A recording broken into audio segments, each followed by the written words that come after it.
Hey everyone, if you don't know me, my name is Haley and I am the FC Kids Director here. And I just want to start this video by saying thank you.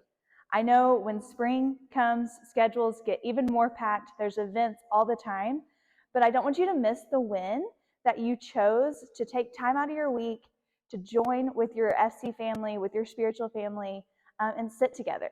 That's a big deal. And we see you, we love you, we're praying for you, and we're just so thankful that you would take this time. This week, we are in week 3 of Places and Promises, and we had the honor of having Pastor Kyle Hauk from our Oklahoma City campus with us this weekend. It was so great to have him and his family here. And he talked about and shared with us about the Lord's table and how Jesus probably had every reason to not be at this table. There was confrontation, there was mixed emotions, there was arguing, and we think about our lives, and oftentimes it looks like that, right? Maybe even you've sat around some tables that it's been uncomfortable, and you even wanted to leave. But what's beautiful about Jesus's table is that he wanted to be there. Even though there was all this going on around him, even though what was about to happen in the next few hours to him, he wanted to meet with his 12 closest friends and share his love for them and serve them and be with them. And so we think about this place, and then Pastor Kyle shared 3 promises that we get when we're at the Lord's table. And the first one was that you are wanted. I think it's so beautiful to realize that when Jesus looks at you and he looks at your life, no matter what it looks like, he doesn't see you as simply a problem to fix, but he sees you as his child that he loves and that he wants to lead. The second promise was that you are valued. See, Jesus understood that people, they don't care how much you know until they know how much you care. And so he came to serve. And that's what we want to do when we serve our house, when we serve our community. We want to show people that they are valued because Jesus values each one of us. And finally, it's the promise that you are secure. And this is one that for me personally, really opened my eyes and hit home for me as I was reading it. In Luke chapter 22, Jesus is talking to Peter, telling Peter that he's going to deny him. And Peter doesn't agree. He's like, there's no way I would do that, Jesus. Like, you are my best friend. You are my leader. I would never do that.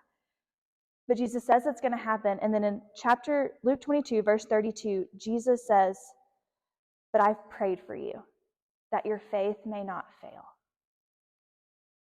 And for me, that it was so eye-opening, so heavy, and so uplifting at the same time to know that Jesus was so committed to Peter, even though Peter wasn't going to be fully committed to Jesus. Jesus is fully committed to you, to your family, to your life, even when we're not so sure. He's gone before us. Because that promise wasn't just for Peter, it wasn't just for the men sitting around that table, it's for each one of us today. We can be and know that we're secure because of Jesus. He wants the best for your life. He wants the best for your family, even if it doesn't look like it right now to us. Even in the natural, if in the natural it doesn't look like it, we don't see him working, we can know and be secure that he's gone before us, that he intercedes on our behalf. And so I have just a couple of questions that I want you to spend some time talking about.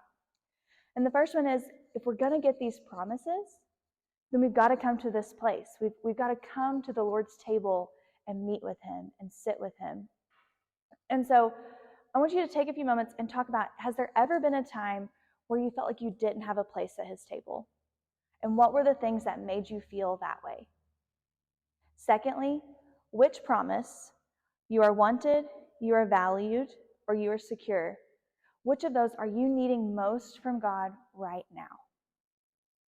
And lastly, I want you to spend a few minutes just getting creative and talking about Easter with your spiritual family. We actually have these invites. If you didn't pick them up on Sunday, make sure you come by the church and get some. But let's get creative. Let's go out together as a group and invite some people to church on Easter Sunday, April 9th. We want this to be the best Easter that we've had, and not from a place of wanting to celebrate numbers or a packed house, but we know that when people come in this building on Easter Sunday, they're going to meet you, they're going to meet your family and feel welcome, but most importantly, they're going to experience Jesus. So we're praying and believing that God is going to meet people here on April 9th, and we're going to see people receive salvation and be impacted by our wonderful and amazing Savior. And so do that. Spend some time. Let's get out in our communities. Let's invite some people to Easter 2023. Have a great week, FC family, and we'll see you on Sunday.